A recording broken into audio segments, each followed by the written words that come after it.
তো আজকে কথা বলবো বিনোদিনী সিনেমা নিয়ে, যে সিনেমাটা আসতে চলেছে। আর এই সিনেমাটার জন্য কিন্তু অনেকেই অপেক্ষা করে আছে।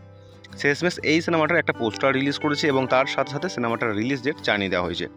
দেবের প্রযোজনা সংস্থার তরফ থেকে জানিয়ে দেওয়া হলো আগামী বছর জানুয়ারি মাসের 23 তারিখে মুক্তি পাবে রুক্মিণী মৈত্রর বিনোদিনী ছবি, যেটা পরিচালনা করছেন রামকমল মুখার্জি। রামকমলের বিনোদিনী ছবিতে গিরিশ ঘোষের চরিত্রে অভিনয় করতে চলেছে কৌশিক গঙ্গোপাধ্যায়। অন্যদিকে অভিনেতা রাহুল বোসকেও দেখা যাবে রংবাবুর চরিত্রে। বিনোদিনীর জীবন কাহিনীর এক অন্যতম চরিত্র ব্যবসায়ী গুরমুখ রায়ের চরিত্রে দেখা যাবে মীরকে। ছবিতে বিনোদিনীর প্রেমিকার চরিত্রে অভিনয় করতে চলেছে টলিউডের নায়ক ওম সাহানি। সব মিলিয়ে দারুণ একটা স্টার কাস্ট উপহার দিতে চলেছেন রামকমল। 2 বছর আগে বিনোদিনী একটি নেটির উপখ্যান হিসাবে রুক্মিণী লুক প্রকাশ এসেছিল। তারপরে এই সিনেমার মোশন পোস্টার, তাতে শ্রী চৈতন্য লীলা নাটকের দৃশ্য তুলে ধরা হয়েছে।